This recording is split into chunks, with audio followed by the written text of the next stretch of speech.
Haddatsana Muslim qala, berkata Muslim, haddatsana Syu'bah an Amr an Jabir bin Abdullah, dari Jabir bin Abdullah, anna Mu'adz bin Jabal, sesungguhnya Mu'adz bin Jabal, karena ada Mu'adz yusolli, ikut salat Mu'adz bin Jabal ma'an Nabi, beserta Nabi sallallahu alaihi wasallam, summa yarji'u wa ya'ummu qaumahu, kemudian dia pulang, maka dia mengimami kaumnya. Hadis baru sebagian, di bawah dilanjutkan lagi. Wa haddatsani, dan seterusnya dari Jabir bin Abdullah juga sama, karena berkata Jabir bin Abdullah, karena ada Mu'adz bin Jabal yusolli, ikut sholat itu Mu'adz bin Jabal ma'an Nabi, beserta Nabi sallallahu alaihi wasallam, sumayarji'u, kemudian kembali itu Mu'adz bin Jabal, faya ummu, maka dia mengimami kaumahu, kepada kaumnya. Fasolla, maka sholat itu Mu'adz bin Jabal Aisyah, sholat Isya, Faqara'a, maka dia baca pada sholat Isya itu bil Baqarah, dengan surat Al-Baqarah. Ansoropa, maka keluar ar-rajulu, seorang laki-laki, faka'anna Mu'adzan, maka seolah-olah Mu'adz itu tanawala minhu, menyalahkan kepada si laki-laki tadi. Fabalago, maka sampai berita tersebut an-nabiyya, kepada Nabi sallallahu alaihi wasallam. Faqala, maka bersabda Nabi, fattanun, tukang fitnah. Fattanun, tukang fitnah. Sampai 3 kali beliau mengatakan begitu. Fattanun, tukang fitnah. Aqala, atau berkata Nabi, fatinan, tukang buat fitnah. Fatinan, tukang buat fitnah. Fatinan, tukang buat fitnah. Wa amarohu, dan memerintahkan Nabi kepada Mu'adz bin Jabal, bisurataini, dari 2 surat, min ausatil mufassal, dari pertengahan surat-surat yang al-mufassal. Wala, berkata Amrun Amar, la ahfaduhuma, aku tidak begitu hafal apa yang maksud dengan al-mufassal itu. Di hadis ini mengatakan Nabi Shallallahu Alaihi Wasallam, memang Nabi juga suka membaca surat panjang-panjang. Tapi surat panjang kalau Nabi baca itu hanya pada sholat sunnah saja. Kalau pada sholat sunnah, suka panjang Nabi baca surat Al-Baqarah, An-Nisa, Al-An'am, Al-A'raf, dan seterusnya. Tapi kalau pada saat sholat fardu, tidak baca yang panjang-panjang, hanya baca yang pendek. Nah, dalam hal ini, Mu'adz bin Jabal, sahabat Nabi Sallallahu Alaihi Wasallam yang mulia tentu saja, radhiyallahu anhu, beliau itu mengimami setelah ikut sholat beserta Nabi, kemudian beliau mengimami sholat Isya. Pada sholat Isya itu membaca surat Al-Baqarah. Ya, Al-Baqarah bukan ayat 1 sampai 5, tetapi dari ayat 1 sampai selesai. 286 ayat kan Al-Baqarah, itu panjang sekali. 2,5 juz, itu paling panjang di Al-Quran. Tentu saja di antara jamaah itu ada yang punya keperluan. Di sini sebutkan seorang laki-laki keluarlah dari jamaah Mu'adz, barangkali ada keperluan, ada hajat, dan macam-macam. Nah, saat itu Mu'adz juga tahu, loh itu sih orang tadi kok keluar. Mengapa tidak sampai selesai? Mu'adz menyalahkan kepada si laki-laki itu. Tidak boleh keluar memisahkan diri. Kemudian berita tersebut sampai kepada Nabi. Di sini Nabi mengatakan, tukang buat fitnah, tukang buat fitnah. Artinya, Mu'adz, jangan kau panjang-panjang kalau baca ayat Quran pada saat kau menjadi imam. Jangan sampai membaca surat Al-Baqarah saat sholat Isya. Kecuali sudah ada kesepakatan antara imam dan makmum. Ini sama sekali tidak ada kesepakatan, tidak ada pengetahuan dari makmum juga untuk membaca surat yang panjang-panjang itu. Patinan, tukang buat fitnah. Artinya, jangan sampai orang itu tidak mau sholat berjamaah gara-gara imamnya bacaannya panjang-panjang. Tidak mau saya sholat berjamaah gara-gara imamnya itu suka bacaannya panjang-panjang. Itu tidak boleh, disebut tukang fitnah oleh Nabi. Fattanun, tukang banyak buat fitnah. Fattanun, tukang banyak buat fitnah. Tapi kalau kau mau menjadi imam, bacalah dengan surat-surat yang pendek saja. Nanti di hadis-hadis ini terkait dengan persoalan ini imam. Ya, tentu saja bagi kita tidak akan ada yang mau baca surat Al-Baqarah sepanjang Al-Baqarah. Masalahnya hafal pun tidak kan gitu. Apa hanya beberapa bagian saja sehingga amanlah bagi kita. Tidak akan ada yang baca surat Al-Baqarah sampai tuntas satu surah. Nah, kemudian di sini disebutkan penjelasannya. Fakhoroja, maka keluar si laki-laki itu, artinya dia memisahkan diri dari berjamaah atau dalam istilah ilmu fikih disebut muparokoh. Muparokoh itu artinya memisahkan diri dari berjamaah. Apakah itu tidak masalah? Boleh-boleh saja. Ternyata boleh, tidak apa-apa. Walaupun saat itu Mu'adz bin Jabal kepada sahabat tadi mengecam. Tidak boleh keluar dari sholat berjamaah, tapi harus tetap dalam sholat berjamaah. Annal murad kharaja ila manzilihi fa shalla fihi. Nah, ternyata yang dilakukan oleh si laki-laki tadi tidak disebutkan siapa ini si laki-laki itu, keluar dari sholat berjamaah, memisahkan diri dari mengimam, dari menjadi makmum kepada imam tersebut, kemudian dia sholat sendiri dan keluar karena terlalu panjang bacaannya. Disebutkan di sini bahkan keluarnya itu dari barisan. Fasolla fi nahiyatil masjid, dia sholat di sudut masjid, di masjid. Wahada jahtami ayyakuna qattus sholati abil qud. Artinya dia memutuskan sholat, bukan sekedar, bukan tetap di dalam barisan gitu kan, tetapi sudah mengubah niatnya tidak lagi sebagai makmum, tetapi sholat sendiri. Nah, kalaupun itu boleh saja, tapi kalaupun mau keluar dari jamaah, artinya pindah ke tempat lain juga tidak apa-apa. Toh dilakukan juga oleh seorang laki-laki pada zaman Nabi SAW. Dan Nabi tidak memberikan penilaian di sini. Artinya boleh-boleh saja. Itu yang disebut dengan hadis takrir. Pembiaran Nabi kepada perilaku para sahabat itu bisa menjadi dalil juga, menjadi alasan bagaimana kita bisa mengamalkan perilaku sahabat tadi. Nah, artinya di sini panharokar rojul pasallama summa wahdahu. Dia keluar dari barisan, kemudian dia salam, kemudian sholat sendirian.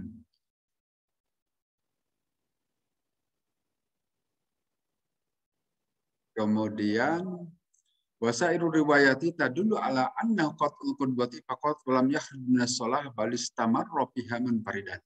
Tetapi bisa juga tetap di dalam barisan, hanya niatnya berubah menjadi sholat munfarid, bukan sholat berjamaah. Jadi kalau hanya dalam satu saf, berarti dia sholat sendirian saja. Tetap di saf yang di depan, tapi dia sendiri saja. Nah, jamaah tetap berjalan juga tidak apa-apa. Jadi ada dua kemungkinan. Bisa keluar dari sholat berjamaah, kemudian pindah tempat sholat sendirian, atau bisa tetap di barisan tersebut, dia sholat sendirian. Niatnya berubah. Itu yang disebut dengan muparokoh di dalam istilah ilmu fikih. Walihada istadalla bihi, dan oleh karena itulah mengambil dalil asy-syafi'iyyah, ulama Syafi'i, ala anna lil ma'mumi ayyaqta'a qudwata wa yatimmu salatahu munfaridan. Bahwa sesungguhnya untuk seorang makmum, untuk seorang makmum boleh memutuskan berjamaah dan menyempurnakan sholatnya secara menyendiri. Itu di dalam mazhab Syafi'i dijadikan dalil hadis di atas untuk membolehkan seseorang menyelisihi imam. Artinya nilai berjamaahnya sudah tidak dapat juga, tapi sholatnya tetap sah. Apakah itu akan kejadian di kita? Memang agak jarang kalau di kita kejadian seperti itu, memisahkan diri dari imam. Karena alasan untuk memisahkan dirinya juga kadang tidak jelas kan. Kalau dahulu suratnya panjang-panjang, kalau sekarang jarang-jarang imam di kita yang suratnya panjang-panjang. Paling kalau kita yakin bahwa imam ini sebetulnya tidak pantas jadi imam, nah boleh saja kita memisahkan diri Saya tidak ikut dari imam tersebut, mau sholat sendiri. Itu bisa saja begitu. Faya dulu ala jawazi sholati wa ibtaliha li udhrin. Nah, hadis di atas memberikan dalil bahwa bolehnya memutuskan sholat dan batalnya sholat karena ada kepentingan, ada uzur.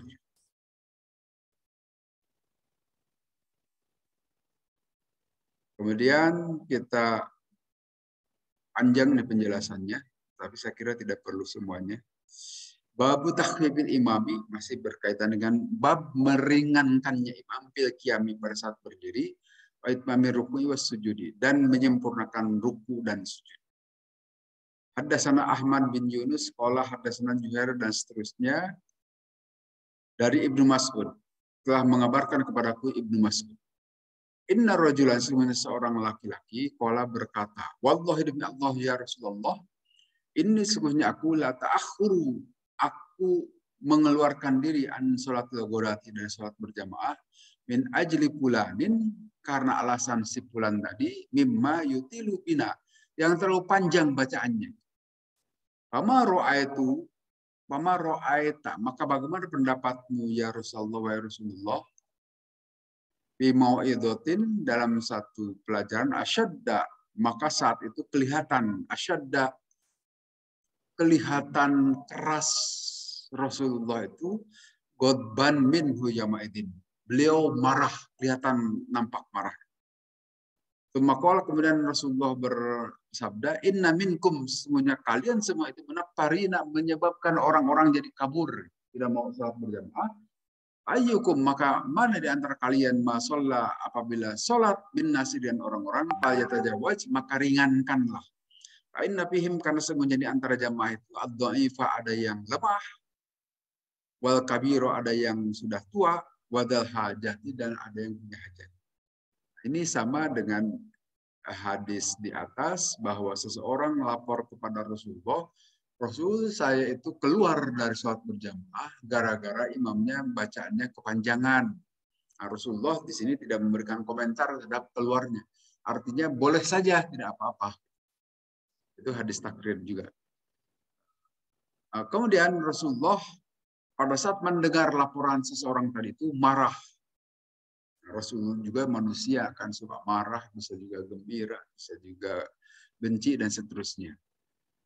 Nah, saat itu Rasulullah kelihatan godbanan minhu yamaidin, asyadda godban, demikian berat marahnya.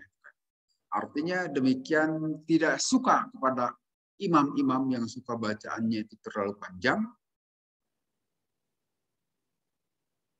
Semakola, kemudian beliau bersabda, inna minkum, menjadi antara kalian munaparina, menjadi orang-orang yang mengaburkan. Artinya membuat orang-orang tidak suka ikut sholat berjamaah gara-gara kepanjangan. Maka apabila kalian menjadi imam, mengimami sholat, jangan panjang-panjang, fal yatajawaz, maka entengkan saja. Karena pada saat berjamaah itu, di dalam jamaah itu bisa beragam orang. Di sini disebutkan ada yang lemah, ada yang sudah tua, ada yang punya keperluan. Jadi yang umum saja. Nah, soal panjang dan tidaknya itu memang itu dikaitkan dengan kebiasaan saja di masjid tersebut. Kalau di masjid kita itu bacaannya suka di akhir, yang bacaannya di akhir-akhir surah juz ke-30, Al-Hakumut, Al-Qadar, surat At-Tin, nah itu potokannya. Kebiasaan pada saat sholat. Nah, kemudian kalau di kebiasaan kita ini, kan di masjid kita bergantung kepada masjid. Ya. Ada satu masjid yang biasa panjang, agak baca 10 ayat, misalnya tidak apa-apa juga, tergantung kebiasaan di masjid tersebut. Tapi kalau kebiasaannya baca 5 ayat, ya sudah biasakan yang menjadi imam juga berikutnya jadi baca 5 ayat. Sehingga di sini, di masjid kita ini, sholat maghrib, isya, duhur, asar itu pendek-pendek biasanya. Yang agak panjang itu agak subuh. Itu juga subuh juga tidak sampai 15 ayat, paling 10 ayat paling panjang. Karena itu kita mengikut contoh dari Rasulullah SAW, subuh itu suka agak dipanjangkan. Ya, karena rakaatnya hanya 2 kan. Wajarlah bacaannya dipanjangkan. Agak lebih sedikit. Tapi kalau dalam sholat maghrib, usahakan tidak perlu panjang-panjang. Apa sebab? Karena waktu maghrib itu kan waktu untuk ngaji anak-anak kita. Supaya waktu ngajinya lebih panjang, sholat maghrib jangan panjang-panjang. Nah, di sini ada imam yang pesanan itu agak suka panjang-panjang bacaannya. Kelihatannya perlu diingatkan oleh DKM nih. Jangan terlalu panjang, supaya waktu untuk pengajian anak-anak kita ini tidak terlalu sedikit. Jadi bacaan sholat maghribnya dipendekkan saja. Perlu diingatkan oleh seksi dakwah supaya nggak usah terlalu panjang. Gitu. Biar waktu sholat, waktu untuk pengajian anak-anak lebih panjang.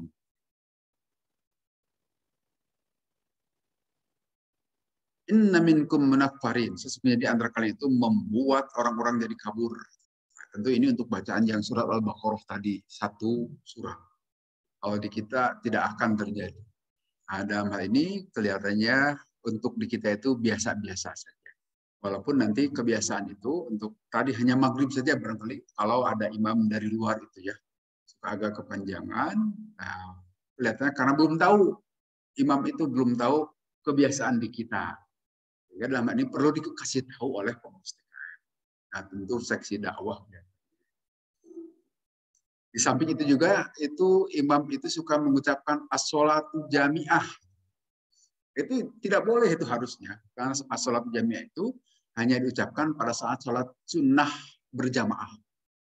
Kalau untuk sholat fardu maghrib itu sudah ada adzan dan iqamah. Tidak perlu baca as-sholatu jami'ah. Nah, itu juga perlu diingatkan kelihatannya. Maka oleh Pak Haji Wau kepada imam maghrib itu ya. Karena belum tahu kelihatannya masih muda. Kemudian di sini inna minkum munaffarin bihi tafsirul murad bil fitnati fi qali hadis. Artinya kalian membuat orang-orang itu menjadi menjauh, tidak mau melakukan sholat berjamaah gara-gara kalian kepanjangan bacanya. Tidak boleh, Pak. Tapi fal yukhafif, harus meringankan kalau sholat berjamaah. Jangan panjang-panjang dan ringan. Kemudian babun idza shalla li nafsihi falyutawwil ma syaa. Bab mengenai kalau sholat sendirian, silahkan panjangkan sesukanya. Nah, ini kembali kapan itu sholat sendirian ini diusahakan kalau sholat sunnah. Kalau sholat sunnah mau di rumah atau di masjid, silahkan. Itu suka-sukanya saja. Mau panjang baca surat Al-Baqarah juga boleh saja. Haddatsana Abdullah bin Yusuf qala akhbarana Malik an Abi Zinad an Al-A'raj an Abi Hurairah anna Rasulullah semuanya Rasulullah SAW qala bersabda Rasulullah, "Idza shalla apabila salat ahadukum salah seorang di antara kalian nasi dengan manusia, dengan orang-orang banyak gitu, fal yukhaffif maka entengkanlah bacaannya, ringankanlah. Aina minhum karena semuanya di antara itu berjamaah itu ada orang yang lemah, wasaqim ada orang yang sakit, wal kabir dan ada yang sudah tua. Wa idza shalla ahadukum tetapi apabila salat salah seorang di antara kalian linafsi sendirian, fal yutawwil maka silahkan panjangkan masya sasuka-sukanya. Jadi sangat bijak Nabi Shallallahu Alaihi Wasallam dalam hal ini. Sehingga pada saat menjadi imam itu yang wajar saja bacaannya. Jangan suka dibagus-baguskan dalam arti itu mencari perhatian. Biasa-biasa saja harus.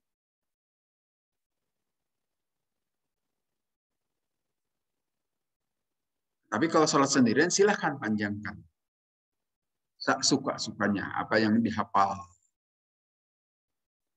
Di sini sebutkan anna umumal amri bitahqiqi mukhtasun bil a'immah, bahwa pada umumnya mengentengkan kalau sholat berjamaah itu adalah dikhususkan bagi para imam.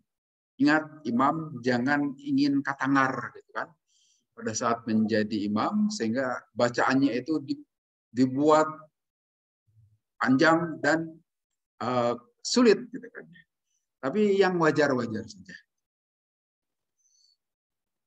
Amma munfaridu, adapun kalau orang sholat sendirian, pala hajro alaihi bidari.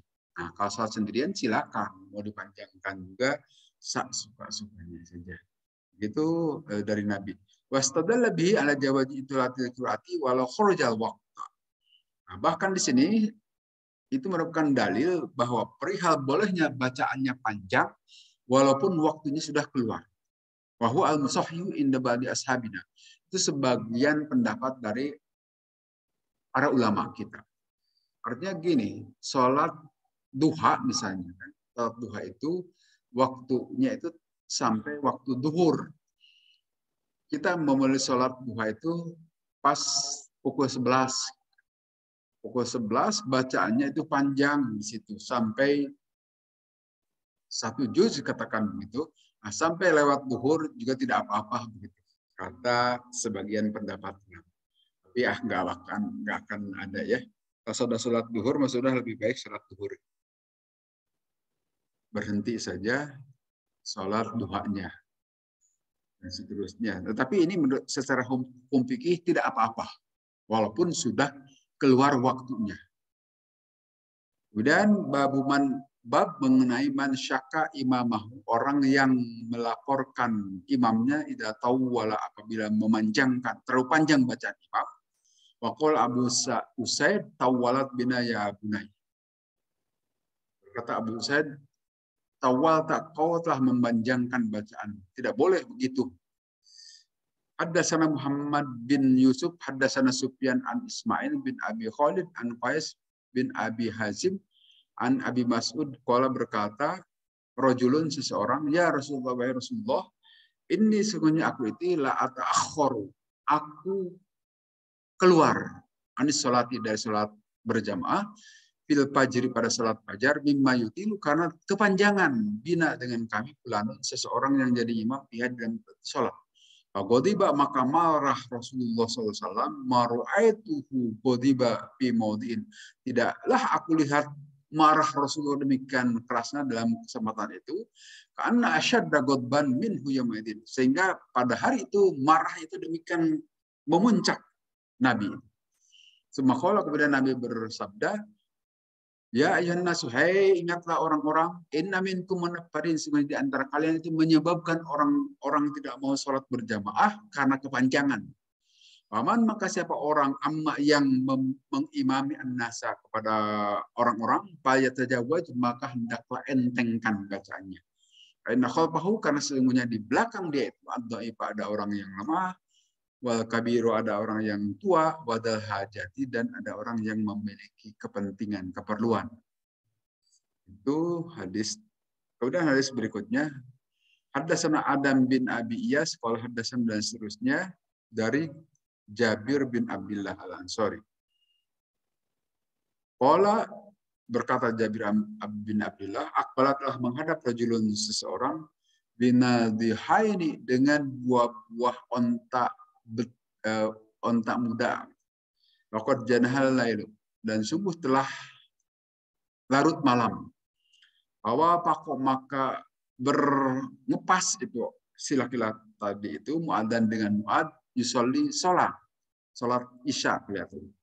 Taroka, maka dia meninggalkan nadohahu, terhadap ontanya itu, waqbala, dan menghadap ila muad, salat berjamaah beserta Mu'ad bin Jabal.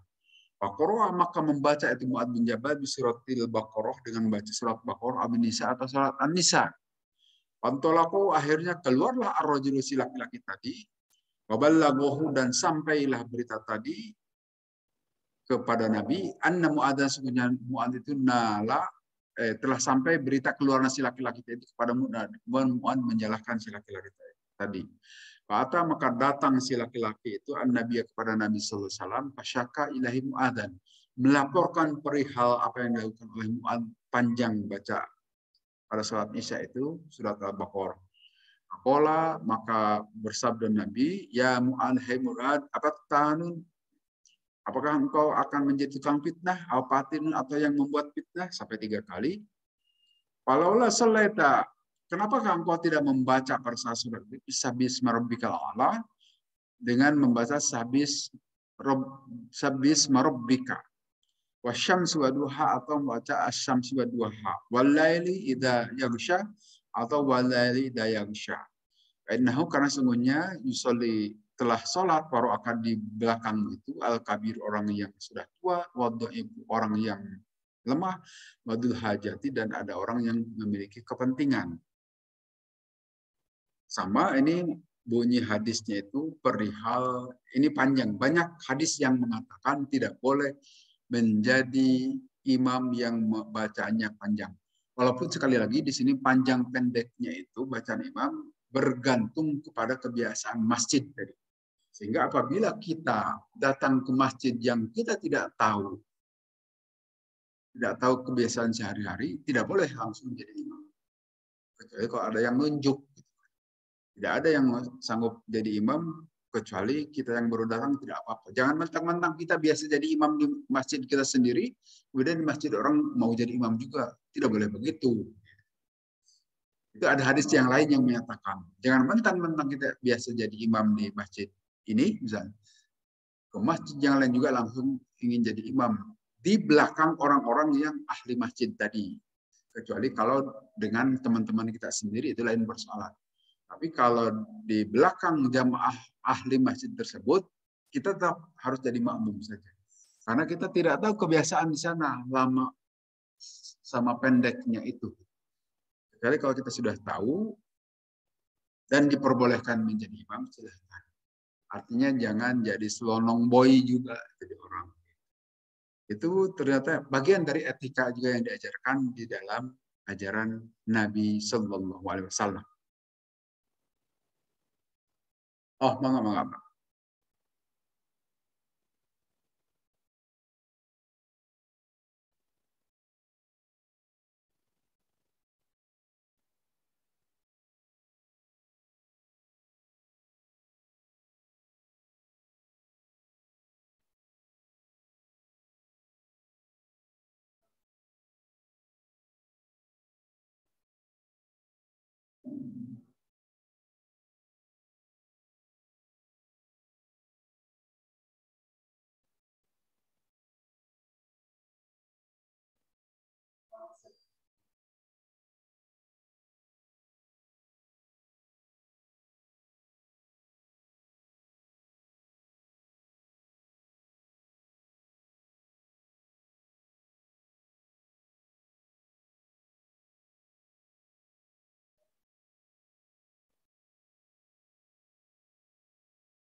Ya, mangga.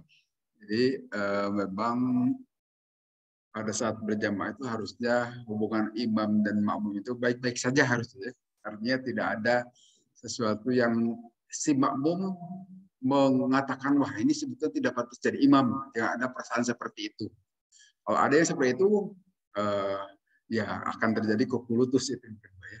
Sehingga dalam hal ini bisa jadi tidak terlalu sempurna. Sehingga dalam hal ini yang sebetulnya tidak pantas jadi imam, mohon jangan maju. Gitu kan.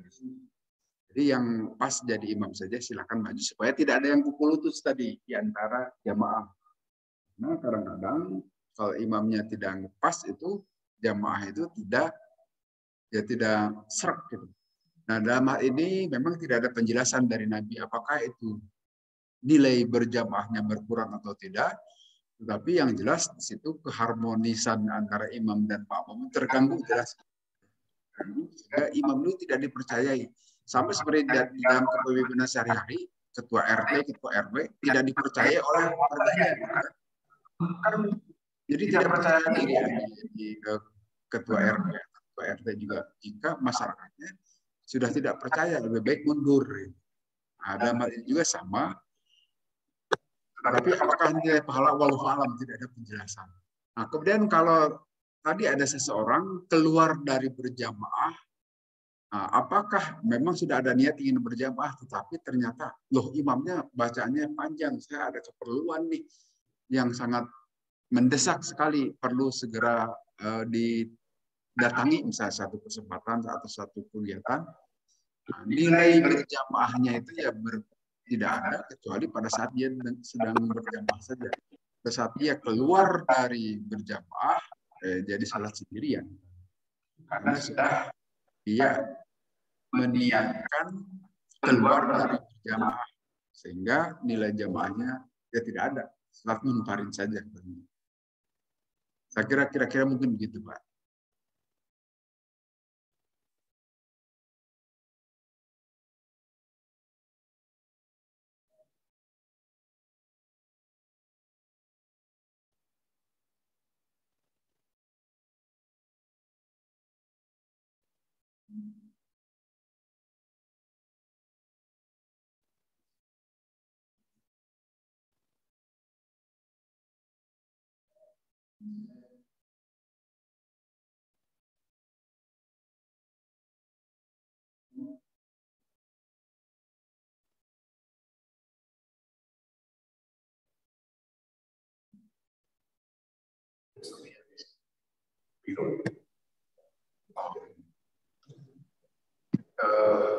Apakah itu bacaannya ya seolah akan dibagus-baguskan, itu apakah ria?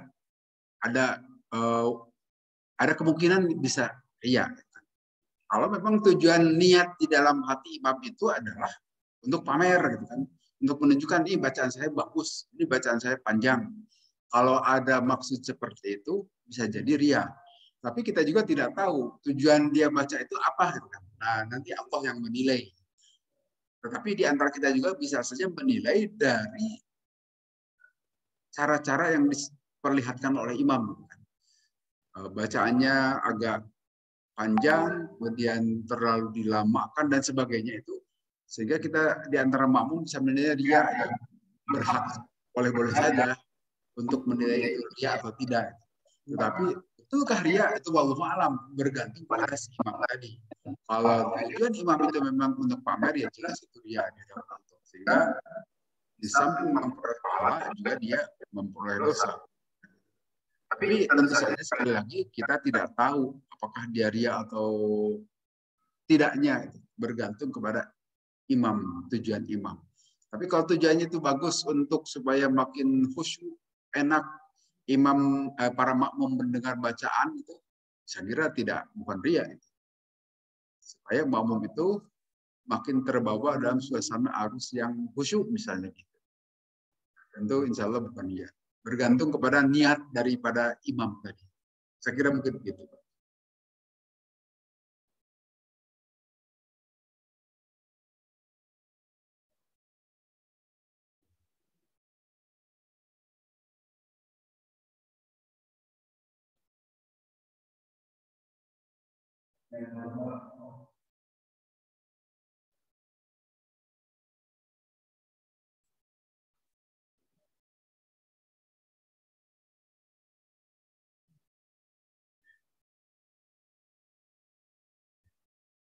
Ya, di Masjidil Haram biasanya agak panjang-panjang. Nah, apakah ria atau tidak, wallahu alam, tidak tahu juga kita imam itu apakah ria atau tidak. Tetapi kelihatannya kalau di Masjidil Haram itu sudah ada ketentuan yang diberikan aturan bagi imam itu minimal sekian ayat yang dibaca, barangkali begitu. Sehingga imam juga mengikuti ketentuan saja. Sehingga kemungkinan untuk niatnya ria itu ya ria pada siapa? Orang Indonesia, apaan, tidak ada urusannya kan. Atau ria kepada orang Arab juga sendiri, toh dia di sana itu ditugaskan kan, harus baca sepanjang itu. Sehingga kemungkinan besar tidak ada rianya. Mudah-mudahan wallahu alam, tapi kan namanya hati manusia kita tidak ngerti, Pak. Tapi bahwa patokan di Masjidil Haram itu minimal sekian ayat, saya kira mungkin sudah ada ketentuan kalau di sana. Nah, kalau di masjid di luar Masjidil Haram itu ya bergantung kepada kebiasaan kita saja atau ketentuan dari pengurus DKM harus seberapa panjang gitu. Sekali lagi, kalau di masjid kita ini kan pendek-pendek saja, seukuran 5 ayat gitu kan. Termasuk maghrib, ya terutama tadi maghrib karena ada tujuan untuk waktu ngaji anak-anak lebih panjang sehingga pada saat maghrib jangan panjang-panjang itu imam bacanya. Sehingga perlu dikasih tahu imam yang suka panjang. Saya juga apalagi bulan puasa juga tuh, bulan puasa itu kan waktu maghrib itu pendek, mau ke taraweh, jangan panjang-panjang bacaan pada saat sholat maghrib itu, biar orang sempat buka puasa dan siap menyiapkan diri untuk taraweh, sehingga maghribnya jangan panjang-panjang. Nah, kalau imam ini tidak tahu, perlu dikasih tahu oleh pengurus DKM. Karena kebiasaan di kita begitu kan, ada pengajian anak-anak. Kemudian babul ijaji bisolati au ikmaliha. Bab mengentengkan salat tetapi tetap sempurna. Haddatsana Abu Ma'mar qala haddatsana Abdul Waris qala haddatsana dan dari Anas qala berkata Anas karena ada Nabi sallallahu alaihi wasallam yujizu salata wa yukmiluha. Beliau mempercepat atau salatnya itu sederhana, artinya tidak panjang-panjang. Wa yukmiluha, tetapi beliau menyempurnakan semua kegiatan salat itu. Nah, jadi di sini salat itu fleksibel, bisa panjang, bisa pendek. Yang dicontohkan oleh Nabi itu kadang Nabi panjang kalau sholat sendirian, tetapi kadang-kadang juga sholatnya sebentar saja Nabi. Tetapi tetap dengan menyempurnakan tumak ninahnya, rukunya, sujudnya itu tetap dengan tumak ninah. Kan? Ada jarak antara ya waktu sujud berhenti, walaupun sekedar membaca subhanallah. Tapi tidak terlalu lama juga.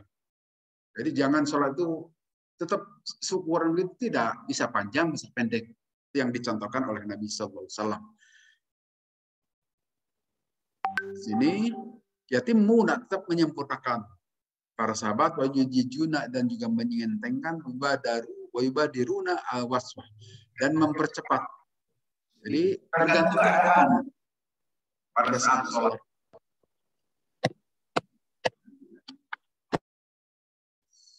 Kemudian Nabi mempercepat karena waktu sedang sholat, rencananya mau dipanjangkan, tapi beliau mendengar suara tangisan bayi.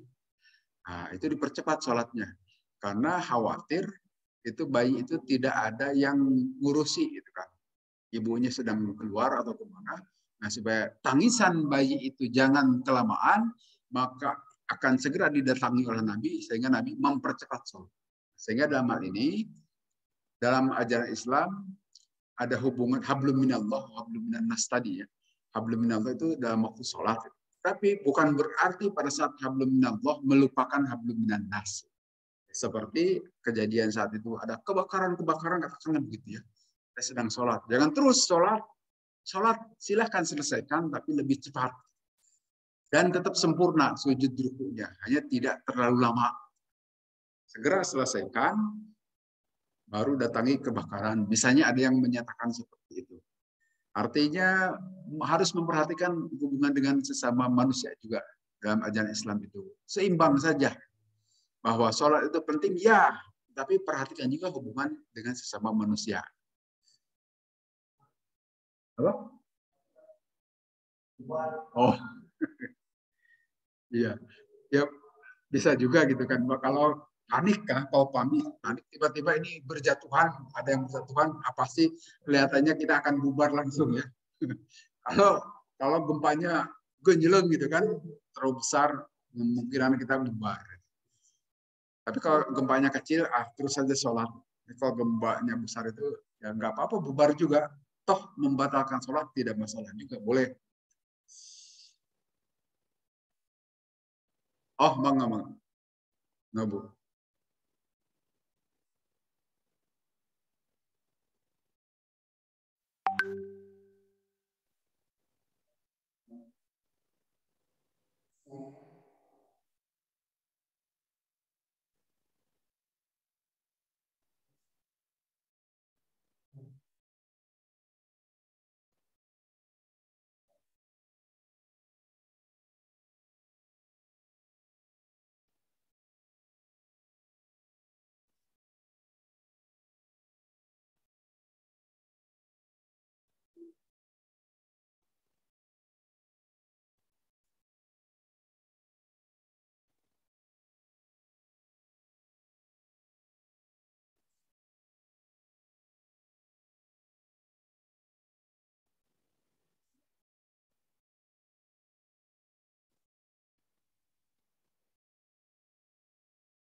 Bacaan Quran yang diindah-indahkan gitu ya.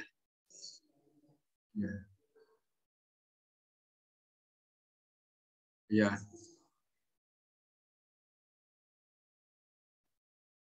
Ya memang di satu sisi ada juga anjuran Nabi supaya baca Al-Quran itu dengan suaramu yang terindah.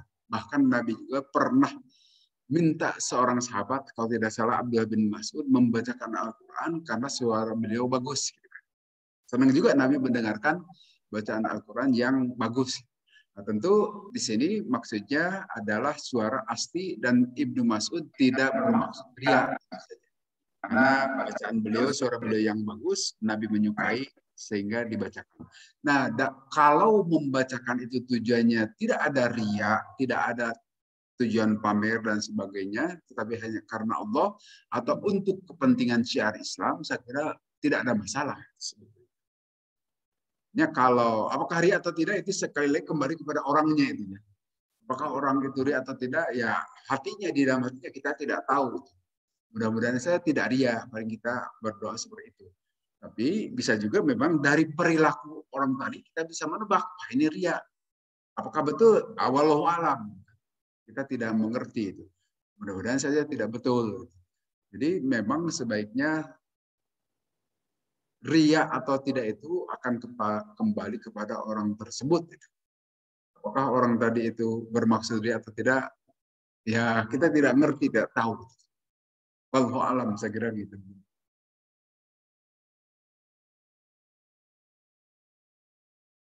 Oh ya, ya, ya mungkin seperti pada saat kegiatan-kegiatan tertentu ya kemungkinan dia itu ada kan, kemungkinan seperti ya jangankan itu di kita juga misalnya kalau ada pertandingan voli atau apa, kita suka kepada orang yang melakukan voli itu sehingga kita tepuk tangan karena berhasil nyemes dan sebagainya. Habis saja timbul ria juga pada saat dia sedang main voli itu kan, atau sedang ikut bermain apapun.